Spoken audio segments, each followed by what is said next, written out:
Hello everyone, I'm Kevin. Hello everyone, I'm Rincy. We are the new staff members of Krishraj Catechism Department. Today is a very important day as we are celebrating the feast of Saint Thomas, also known as Dukhrana. We have decided to share some of the information that we know about Saint Thomas, as well as give you an insight about the facts of his life.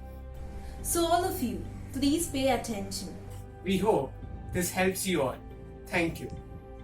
Let's start from the beginning. He was a Galilean and a fisherman too, before he became one of Jesus' 12 disciples. He was also one of the most courageous among them. Yes, and let's not forget one of the most significant moments in his life when he touched Jesus' wounds and proclaimed, "My Lord, my God." Just a week before that, he didn't believe and doubted when the other apostles told him that Jesus had resurrected. Jesus knew that Thomas had an intellectual doubt about faith and resurrection, which is something that even we, the present day humans, struggle with. But despite that, Jesus embraced him for who he was and appeared before him in flesh to clear his doubts and renew his faith. That very event changed him forever, and after receiving the Holy Spirit on the day of Pentecost, he started preaching the good news all over Judea, Persia, before he finally arrived in India. He set forth on the shores of Kerala at Kodungalur in 52 AD, where he accomplished the formation of Marthoma Nasranigal or St. Thomas Christians. Exactly. It's because of his efforts that our ancestors received their faith, and today we are a part of such an amazing community. Yes, St. Thomas founded 7.5 churches in Kerala along the Periyar coast.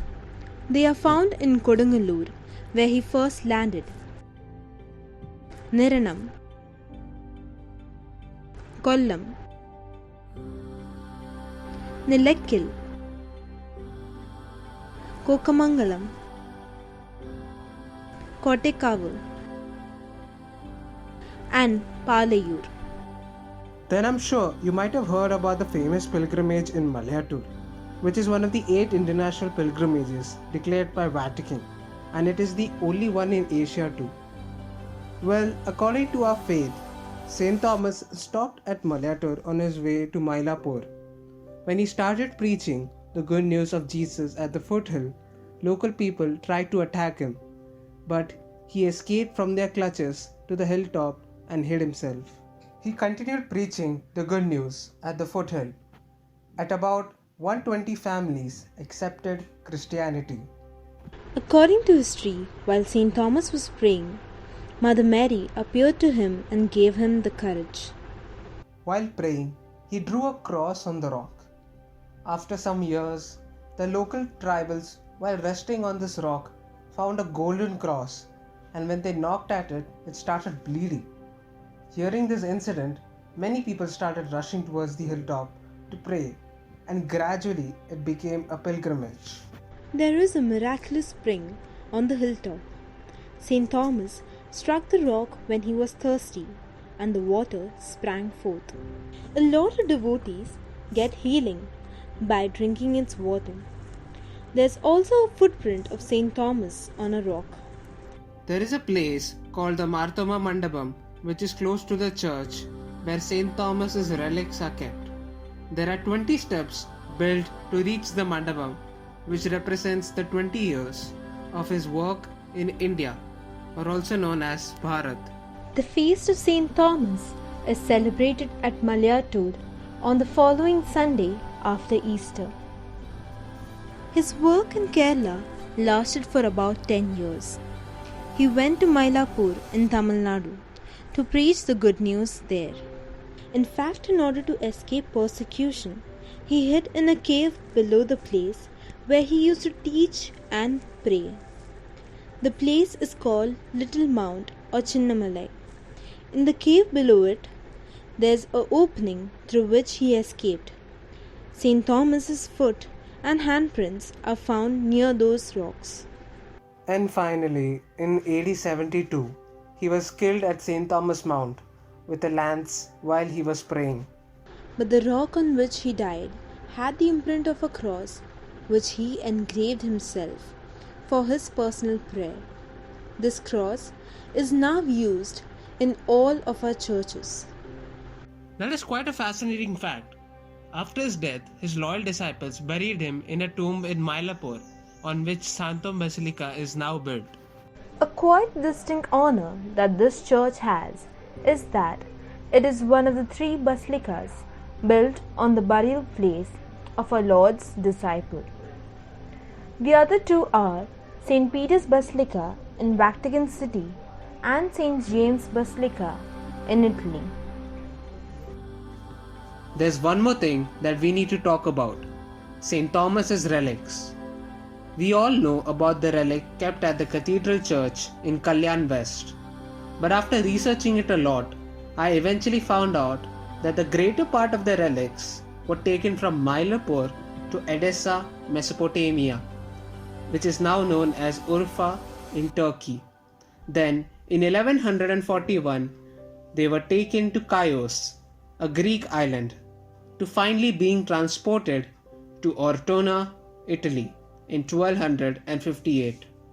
And also today, we celebrate the Rasa Kurbana, which is the highest form of the Syro-Malabar liturgy. It is quite a rare opportunity for all of us to attend this Mass. We really hope this video was quite helpful for all of you. This video was made not just for you to learn about St. Thomas's history, but to help you understand what kind of man he was. That despite being a normal person with fears and doubts just like all of us, he showed us that by trusting and believing in God, we can accomplish wonders and live a great and meaningful life that God wants for us. Thank you. Coming up next is the enactment of St. Thomas by our catechism children.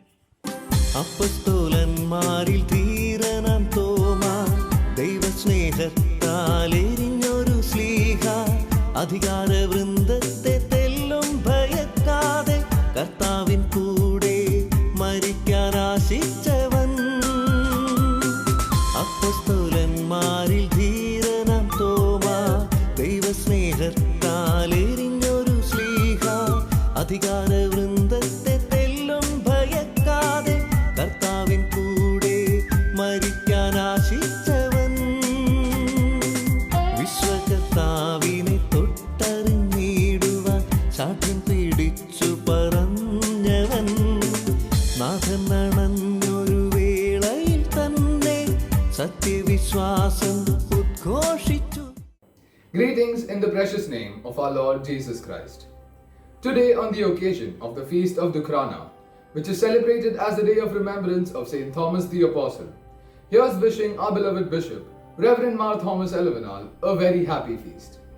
Today, we thank God on one hand for giving us St. Thomas as the Apostle of India, and on the other hand for the gift of you, Reverend Bishop, to the Kalyan Eparchy.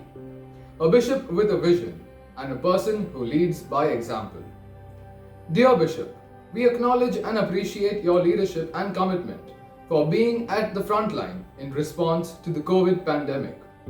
The COVID Distress Relief Team, led by you, has been instrumental in providing food and medical supplies to the needy and the underprivileged. Your emotional and spiritual support has always been a morale boost for us.